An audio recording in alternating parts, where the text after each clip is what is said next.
তো আল্লাহ কোরআনে বলেন ওয়াফি আনফুসিকুম আফালা তুবসিরুন। ওয়াফি আনফুসিকুম, তোমাদের নিজেদের মধ্যেও চিন্তার জিনিস আছে। আফালা তুবসিরুন, দেখো না, চিন্তা করে না, গবেষণা করো না তোমাদের নিজেদের দিকে তাকায়া। আল্লাহ অবিশ্বাসী নাস্তিকরা কয় আল্লাহ বিশ্বাস করি না, কয় কেন? কয় আল্লাহরে দেখি না। নাউজুবিল্লাহ বলেন। আমার দিকে তাকান সবাই, দেখছেন নি সবাই? আমি কিন্তু অসুস্থ 2 দিন ধরে, এরপরে ঘুষিটা দিলাম টেবিলে, দেখেন ব্যথা পাইছি না? কই ব্যথাটা দেখা যায় না? বিশ্বাস করিনি। আচ্ছা, নাস্তিক কখনো যদি ঝগড়া লাগে ধাক্কা মারবেন জোরে। ধাক্কা মারলেন কেন?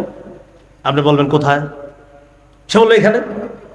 ও আচ্ছা, আমি ধাক্কা মারছি? এই মিয়া, তোমারে মারলে বুঝবা, বলবে ব্যথা পাইছেন? ব্যথা পাইছি না পাইছি তোমার একটা দিলে বুঝবা। ও আচ্ছা, তাহলে আপনার ধাক্কা দিছে, আপনি ব্যথা পাইছেন? হ্যাঁ, ব্যথাটা দেখান, আপনি ব্যথাটা দেখান, দেখানোর পর আমার একটা দিয়ে। এই মিয়া, ব্যথা কি দেখানো যায়? ও আচ্ছা, ব্যথা দেখানো যায় না? না, বিশ্বাস করেননি? তোমারে দিলে বুঝবা ব্যথা দেখানো যায় না না যায়। মিয়া, ব্যথা আবার অবিশ্বাস করে কেউ? ও আপনারে ঘুষি দিলাম, ধাক্কা দিলাম, ব্যথা পাইছেন, দেখাইতে পারেন না, বিশ্বাস করেন।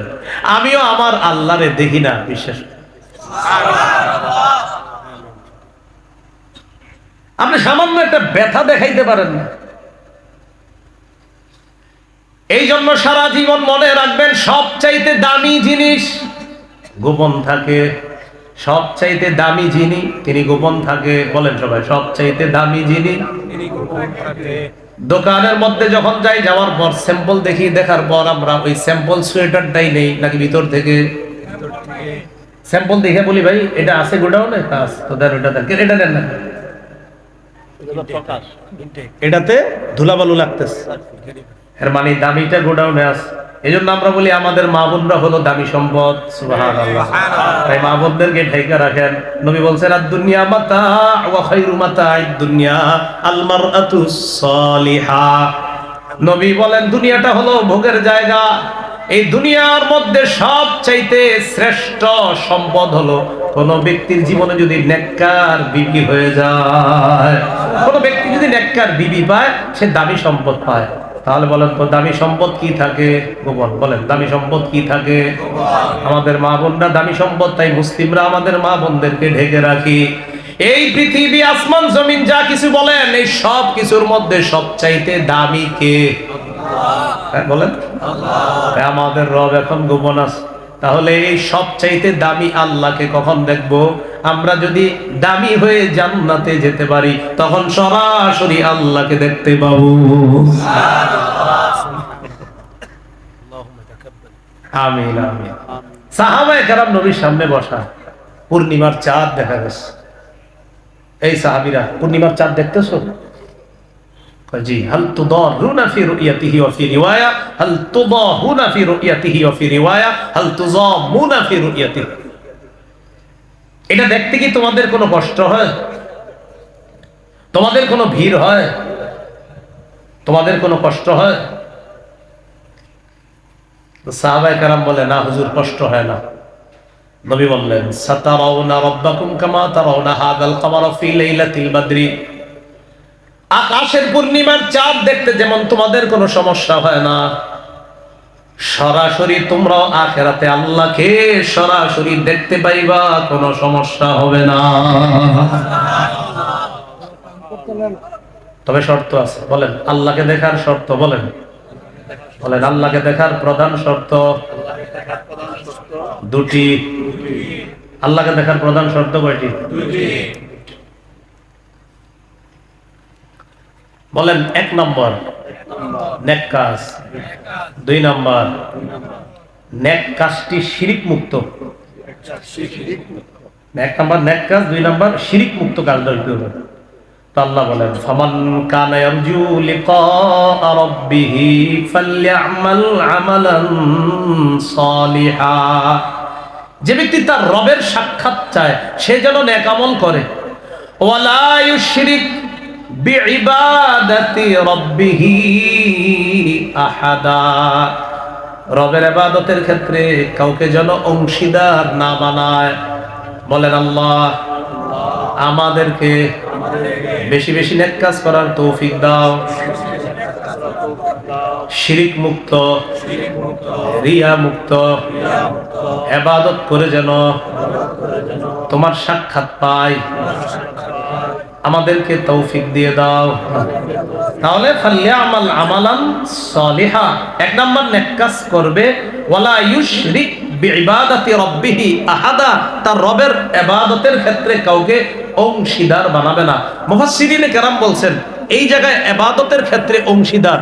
আচ্ছা, আমরা যারা ঈমানদার আমরা ইবাদত করি, তো ইবাদতে আবার অংশীদার কেমনে করি? আমরা ইবাদত করি, নামাজ পড়ি, তো এখানে আবার কেমনে শিরিক করি? মুফাসসিরিনে কেরাম বলেন কেউ কেউ নামাজ পড়ে ইবাদত করে মানুষকে দেখানোর জন্য, এটাকে বলা হয় রিয়া।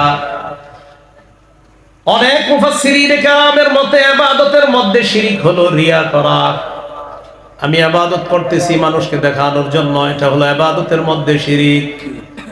সাহাবীদের মধ্যে একজন আল্লাহ নবীকে প্রশ্ন করলেন, ইয়া রাসূলুল্লাহ, মানুষকে দেখানোর জন্য ইবাদত করলে রিয়া হয়, কিন্তু আমরা যদি আল্লাহকে খুশি করার জন্য ইবাদত করি, করার পরেও যদি মানুষ আমাদের প্রশংসা করে।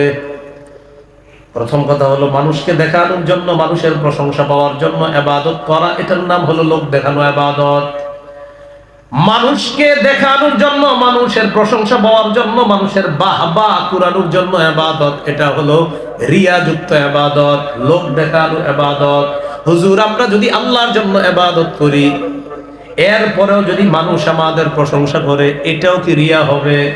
নবীজি বললেন না না, ইবাদত যদি আল্লাহর জন্য করো, এরপরেও যদি তোমার ইবাদতের প্রশংসা মানুষ করে, তিলকা আজিলু বুশরাল মুমিন, এটা হলো মুমিনের দুনিয়ার নগদ সুসংবাদ।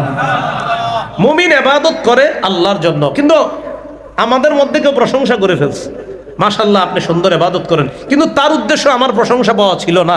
তো নবীর এক সাহাবী প্রশ্ন করছে, হুজুর ইবাদত রবকে খুশি করার জন্য করলাম, কিন্তু মানুষ বলল তোমার ইবাদতটা সুন্দর হয়েছে। নবী বলেন তুমি যদি আল্লাহকে খুশি করার জন্য ইবাদত করো আর মানুষ যদি তোমার প্রশংসা করে, এটা তোমার দুনিয়ার নগদ সুসংবাদ। তাহলে কথাটা কিন্তু বুঝছেন, একটা হলো মানুষের বাহবা পাওয়ার জন্যই করলাম, এটা রিয়া। আরেকটা হলো রবের জন্যই করলাম, কিন্তু মানুষ খুশি, আমার বাহবা দিতেছে, আপনার ইবাদত সুন্দর, এটা সমস্যা না। কিন্তু আমার যদি টার্গেটই হয় মানুষের বাহবা পাওয়া, এটা রিয়া, এটা ইবাদতে শিরিক হয়ে যাবে, এটা ছোট শিরিক। সাহাবীদেরকে নবী বলছেন ইন্না আখওয়াফা মা আখাফু আলাইকুম বাদি আশিরকুল আসগর, আমি দুনিয়া থেকে বিদায় নেওয়ার পর তোমাদের ব্যাপারে সবচেয়ে আশঙ্কা করি ছোট শিরিকে তোমরা লিপ্ত হয়ে যাবা। সাহাবীরা বললেন ওমা শিরকুল আসগর, হুজুর ছোট শিরিক আবার কি? নবী বললেন আর রিয়া, লোক দেখানো ইবাদত।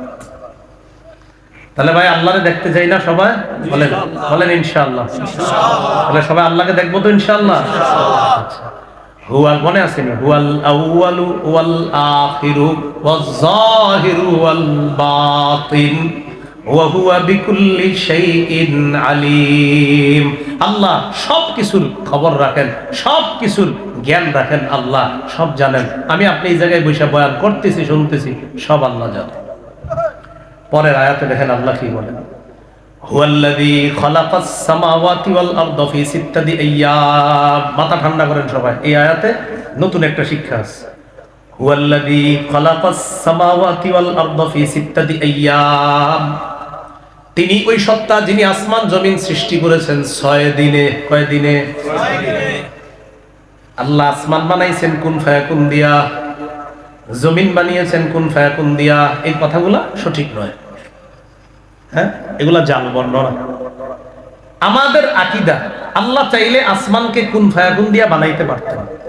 আমাদের আকীদা আল্লাহ চাইলে জমিনকে মুহূর্তের মধ্যে বানাইতে পারতেন, এটা আমাদের আকীদা।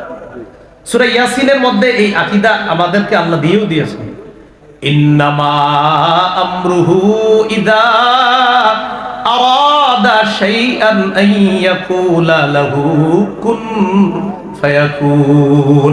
আল্লাহ যখন কোনো বিষয়ের ইচ্ছা করেন, সিদ্ধান্ত নেন, আল্লাহ শুধু বলে হও, হয়ে যায়। আল্লাহ শুধু বলে হও, হয়ে যায়। তাহলে আল্লাহ চাইলে বলতে পারতেন আসমান হও, হয়ে যাইতো।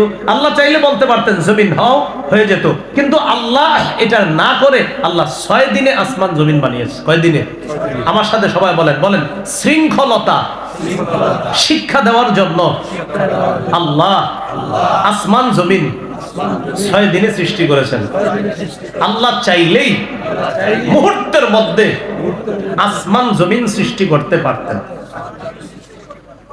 তাহলে এখন থেকে এটা না বলা যে আল্লাহ আসমান বানাইছে কুন ফায়াকুন দিয়া, জমিন বানাইছে কুন ফায়াকুন দিয়া, এটা না বলা। আরে আল্লাহ তো বলেই দিয়েছে ওয়াল্লাযী খালাকাস সামাওয়াতি ওয়াল আরদা ফি সিত্তাতি আইয়াম। আল্লাহ আসমান জমিন সৃষ্টি করেছেন 6 দিনে। খালাস। এই 6 দিন কোন দিন? প্রথম দিন হলো রবিবার, শেষ দিন হলো জুমাবার। হ্যাঁ, প্রথম আউয়ালুহা আল আহাদ ওয়া আখিরুহা আল জুমআ। প্রথম দিন হলো, জালালউদ্দিন সুয়ুতী রাহমাতুল্লাহ আলাইহি লিখছেন আউয়ালুহা আল আহাদ ওয়া আখিরুহা আল জুমআ। প্রথম দিন হলো রবিবার, শেষ দিন হলো জুমাবার মানে শুক্রবার। রবি থেকে শুক্র হিসাব করেন, রবি সোম মঙ্গল বুধ বৃহস্পতি, কয় দিন? 6 দিন। এই 6 দিনে আল্লাহ আসমান জমিন সৃষ্টি করেছেন। সুম্মাস্তাওয়া আলাল আরশ, আকীদার বিষয়। এরপর আল্লাহ আরশে সমাসীন হয়েছেন। খালি অনুবাদই মুখস্থ রাখবেন, আর কিছু না। বলেন, বলেন আল্লাহ আরশে সমাসীন হয়েছেন। বলেন আমার সাথে, বলেন, বলেন আল্লাহর ইস্তিওয়া। বাস একটু খালি বলবেন, বলেন আল্লাহর ইস্তিওয়া জানা, আল্লাহর কাইফিয়ত অজানা। এই ব্যাপারে প্রশ্ন করা বেদাত। এভাবে প্রশ্ন করা কি বেদাত? ইমাম মালিক রাহমাতুল্লাহ আলাইহি বলছেন ইস্তিওয়াউহু মা'লুমুন ওয়া কাইফিয়াতুহু মাজহুলুন ওয়াস সুআলু আনহু বিদআতুন। আল্লাহ ইস্তিওয়া হয়েছে, আল্লাহ সমাসীন, বাস এতটুকুই মাথায় রাখা। কি কাইফিয়ত কেমন এটা আমরা জানি না। এই ব্যাপারে প্রশ্ন, ইমাম মালিক বলেন প্রশ্নই করা যাবে না, বেদাত। এরপরেও আপনারা আল্লাহর ব্যাপারে কোনো প্রশ্ন জাগলে এগুলা নিয়ে ঝগড়া করবেন না, বিষয়গুলা দায়িত্বশীল ওলামাদের উপর ছেড়ে দিবেন। এই বিষয়গুলা নিয়ে ঝগড়া করে নিজেদের আমল ঈমান আকীদা নষ্ট করার কোনো দরকার নেই। সহজ সরল ভাবে শিরিক মুক্ত ইবাদত করবেন, মরবেন নিরাপদে, জান্নাতে প্রবেশ করবেন। এরপর আল্লাহ বলেন ইয়ালামু মা ইয়ালিজু ফিল আরদি ওয়া মা ইয়াখরুজু মিনহা ওয়া মা ইয়ানজিলু মিনাস সামাই ওয়া মা ইয়ারুজু ফিহা। এটা সবাই মিলেমিশে পড়বে এই জায়গাটা। ইয়ালামু মা ইয়ালিজু ফিল আরদ ওয়া মা ইয়াখরুজু মিনহা। বলেন তিনি জানেন যা জমিনে প্রবেশ করে, যা জমিন থেকে বের হয়, বৃষ্টি এবং মৃত ব্যক্তিরা জমিনে প্রবেশ করে, ঘাস উদ্ভিদ জমিন থেকে বের হয়। তাহলে জমিনে প্রবেশ করে কি বৃষ্টি, মৃত ব্যক্তিরা। মরা ব্যক্তিদের কি কি উপরে রাখেন না জমিনের ভিতরে? এটা কে জানে? আরে বলে না, কে জানে? ইয়ালামু মা ইয়ালিজু ফিল আরদি, জমিনে যা প্রবেশ করে তা আল্লাহ জানেন। বৃষ্টি কোন জমিনে কোথায় প্রবেশ করবে তা জানেন আল্লাহ। মরা ব্যক্তিরা কোন জায়গায় কোথায় আপনারা কবর দিবেন তা জানে আল্লাহ। এই এলাকার মানুষ আপনি মনে করতেছেন এই লোকটার কবর তো আমাদের পুকুরের ওই পাশে হবে, এটাই স্বাভাবিক। কিন্তু এমন হতে পারে লোকটার মরণ হবে সৌদি, আর ভাগ্যবশত তার কবর হয়ে গেছে সৌদির কোনো একটা কবরস্থানে, এরকম হতে পারে। তাহলে ইয়ালামু মা ইয়ালিজু ফিল আরদি, জমিনের মধ্যে যা প্রবেশ করে জানে আল্লাহ। কি প্রবেশ করে? কাল আমতারি ওয়াল আমওয়াত, বৃষ্টি প্রবেশ করে আর মৃত ব্যক্তিরা প্রবেশ করে। ইয়ালামু মা ইয়ালিজু ফিল আরদ ওয়া মা ইয়াখরুজু মিনহা, জমিন থেকে যা বের হয় তাও জানে আল্লাহ। কি বের হয়? ঘাস বের হয় তা জানে আল্লাহ, ধান বের হয় তা জানে আল্লাহ, উদ্ভিদ বের হয় তা জানে আল্লাহ, কোন জমিনে ফসল হবে এটা জানে আল্লাহ। কত জমিন আছে বছরের পর বছরও যদি পানি দেই ওই জায়গায় ফসলের আশা করা যায় না। আবার কিছু কিছু জমিনে আমরা কোনোদিন পানিও দেই না, কিছু করি না, হঠাৎ দেখা যায় ওই জায়গায় সুন্দর ঘাসপালা হয়ে যায়। কারণ জানে কে? আল্লাহ।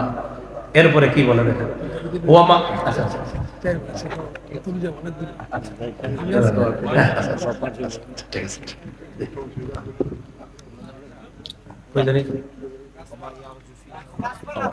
হ্যাঁ গাছপালা, হ্যাঁ। গাছপালা দিয়ে বানাই। ইয়ালামু মা ইয়ালিজু ফিল আরদি ওয়া মা ইয়াখরুজু মিনহা ওয়া মা ইয়ানজিলু মিনাস সামাই ওয়া মা ইয়ারুজু ফিহা